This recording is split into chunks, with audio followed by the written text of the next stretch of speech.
매일 아침 하나님과 함께 누리는 하늘의 양식, 오늘 만나. 예수께서 요한이 잡혔음을 들으시고 갈릴리로 물러가셨다가 나사렛을 떠나 스불론과 납달리 지경 해변에 있는 가버나움에 가서 사시니 이는 선지자 이사야를 통하여 하신 말씀을 이루려 하심이라. 일러스되 스불론 땅과 납달리 땅과 요단강 저편 해변길과 이방의 갈릴리여, 흑암에 앉은 백성이 큰 빛을 보았고 사망의 땅과 그늘에 앉은 자들에게 빛이 비치었도다. 이때부터 예수께서 비로소 전파하여 이르시되 회개하라, 천국이 가까이 왔느니라. 갈릴리 해변에 다니시다가 두 형제 곧 베드로라 하는 시몬과 그의 형제 안드레가 바다에 금을 던지는 것을 보시니 그들은 어부라. 나를 따라오라. 내가 너희를 사람을 낚는 어부가 되게 하리라. 그들이 곧 그물을 버려두고 예수를 따르니라. 거기서 더 가시다가 다른 두 형제 곧 세베대의 아들 야고보와 그의 형제 요한이 그의 아버지 세베대와 함께 배에서 금을 깁는 것을 보시고 부르시니 그들이 곧 배와 아버지를 버려두고 예수를 따르니라.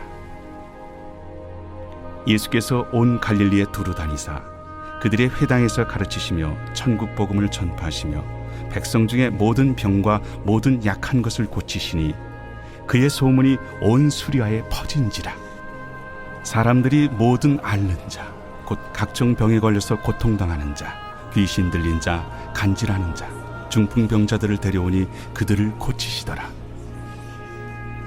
갈릴리와 데가볼리와 예루살렘과 유대와 요단강 건너편에서 수많은 무리가 따르니라.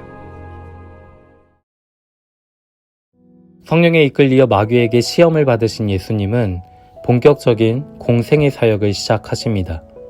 12절 말씀을 보면 예수님께서 사역을 시작하신 그 시점이 요한이 잡힌 후라고 말씀하고 있죠.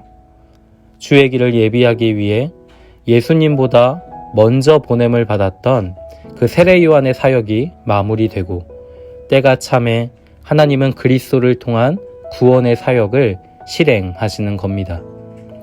모든 역사와 생사를 주관하시는 하나님은 결코 우연히 또 기분에 따라 일을 행하시는 분이 아니십니다. 모든 일을 그의 계획하심 안에서 때를 따라 역사하시는 것이죠. 따라서 우리는 하나님보다 앞서지 말아야 합니다. 하나님이 의도하신 일들이 하나님의 때에 우리의 삶에 이루어지길 기도해야 하는 것이죠.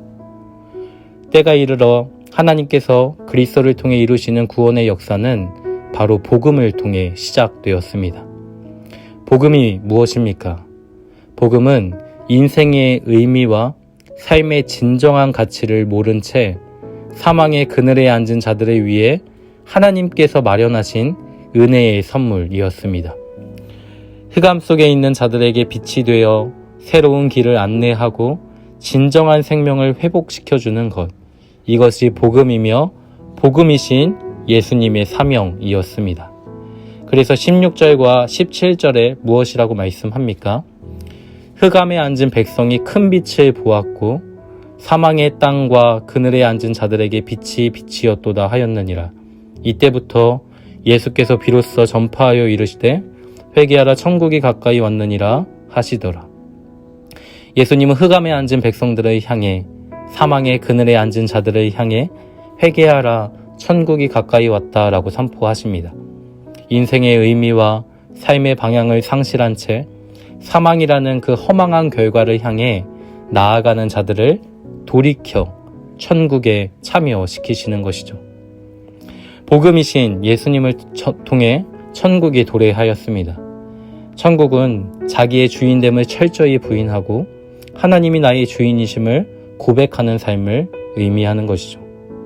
지금까지 누려왔던 삶의 방식과 그 삶의 체계에서 벗어나 하나님이 나의 삶을 통치하고 다스리심을 믿고 또 신뢰하며 나아가는 삶이 바로 천국입니다. 세상과 분리되는 것이 아니라 세상 속에서 하나님의 통치와 다스림을 실현하며 구별됨으로 살아가는 삶이 천국이라는 것이죠. 그 분명한 예시가 제자들을 부르신 것에 드러나고 있습니다. 18절 말씀을 보면 예수님은 갈릴리 해변에 다니시다가 베드로와 그의 형제 안드레가 바다에 금을 던지는 것을 보시고 그들을 제자로 부르십니다.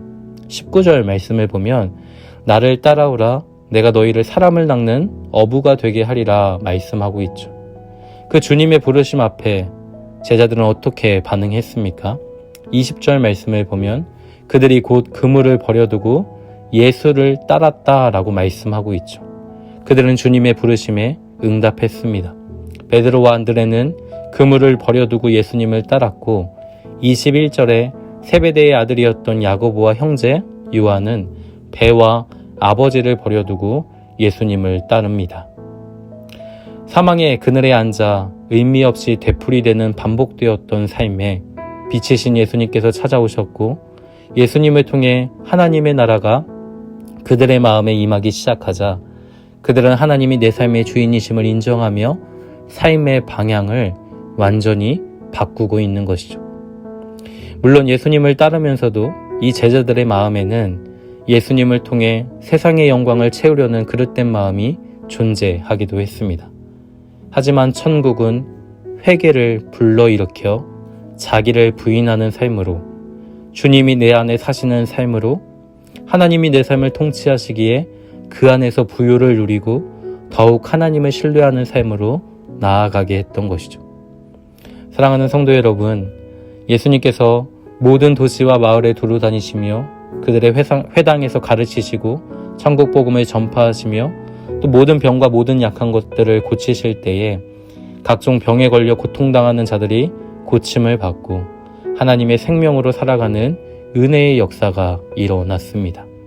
이 구원은 2000년 전 마태복음에 국한된 역사가 아니라 오늘 현재를 살아가는 우리의 삶에 동일하게 일어나는 구원의 역사임을 우리는 기억해야 합니다. 천국의 주인이신 예수님을 통해 하나님의 나라가 임하였습니다. 하나님의 나라가 우리 안에 세워지면 우리 안에 있는 흑암이 물러갑니다. 하나님의 나라가 우리 안에 세워지면 사망에서 생명으로 옮겨지게 됩니다.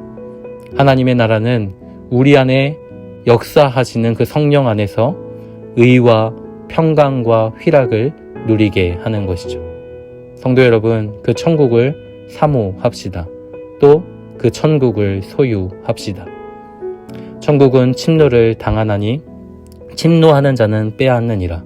하나님의 나라는 먹는 것과 마시는 것이 아니요 오직 성령 안에 있는 의와 평강과 희락이라. 이 말씀을 소유하고 천국의 기쁨을 누리며 살아가는 우리 모든 성도님들의 삶이 되시기를 이 말씀으로 축원합니다.